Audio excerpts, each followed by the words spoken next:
medvjedić Winnie Pooh, pokušaj ponovo. Bilo je to prekrasno jutro u stojutarskoj šumi. Tigar je šetao šumom i vježbao skakutanje, a tada je na mostiću ugledao sve svoje prijatelje iz šume. Ho, ho, ho, što vi to gledate? Upitao ih je tigar. Bog tigre, mi ti igramo igru najbržeg štapa, rekao je praščić. A što je to najbrži štap? A to ti je jedna zabavna igra. Gledaj, moraš baciti štap s jedne strane mostića i onda gledati s druge strane čiji će štap prvi stići. Zvuči zanimljivo, a mogu li ja igrati s vama? Pa naravno da možeš, ali vrlo je važno da pronađeš svoje štapove. Evo, vraćam se odmah.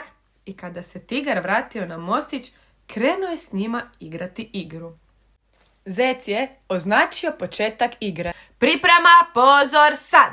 I svi su bacili štapove. Ali tigre, moraš baciti štap. Ma joj, znam, pa ovo mi je ovako prvi put, pa moram samo gledati, rekao je tigar. A tada su svi brzo potrčali na drugu stranu mosta i gledali čiji štap je najbrži.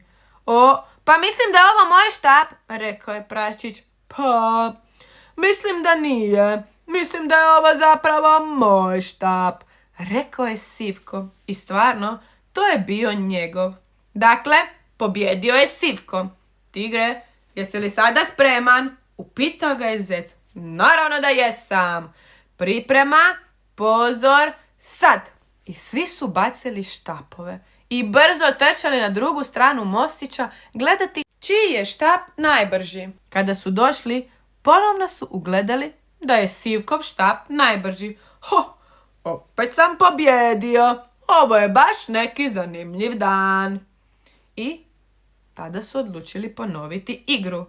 Ponovno su bacili štapove i ponovno je pobjedio Sivko.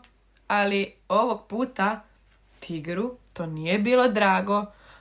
Dobro, mislim da sam se ja do sada samo zagrijavao, a to se zapravo i ne broji. Nisam dovoljno puta bacao. Želim pokušati ponovno. Pa naravno, uvijek moraš pokušati ponovno. Priprema, pozor, sad. I ponovno su svi bacili štapove. I opet ugledali Sivkov štap. Joj, pa ovo nije pošteno, rekao je tigar udarajući nogama o most. Tigrovi ne vole gubiti, želim igrati ponovo. Može, priprema, pozor, sad. I ponovno su svi bacili štapove u vodu, ali naravno i ovog puta pobjedio je Sivko. Opet sam pobjedio. Čini mi se da ne mogu danas izgubiti. Svaki put pobjedim. A tigar je ljutito skakao gore dolje i vikao. Tigrovi ne smiju izgubiti. Oni za to nisu stvoreni. Moramo igrati dalje. No, kada su ponovno odigrali novu igru, Sivko je ponovno pobjedio. A ovog puta tigar je sve štapove bacio i otišao, ljutito stupajući šumom.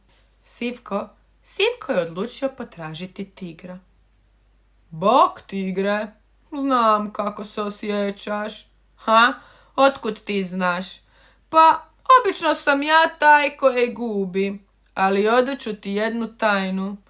Uopće nije bitno pobjeđuješ li ili gubiš. Bitno je kako igraš igru i da se dobro zabavljaš. Hajde, dođi, pokušat ćemo ti i ja ponovo. I tada su tigar i Sivko ponovno otišli na mostić. Ovog puta kada su bacili štapove, tigar je pobjedio i u nekoliko navrata izmjenjivala se njihova pobjeda.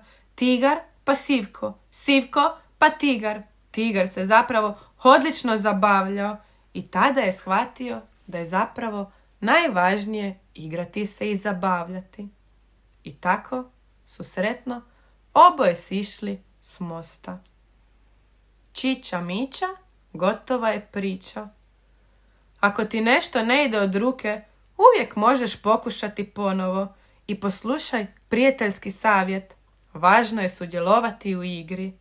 Pozdravlja vas vaš prijatelj Zmajo. Bok!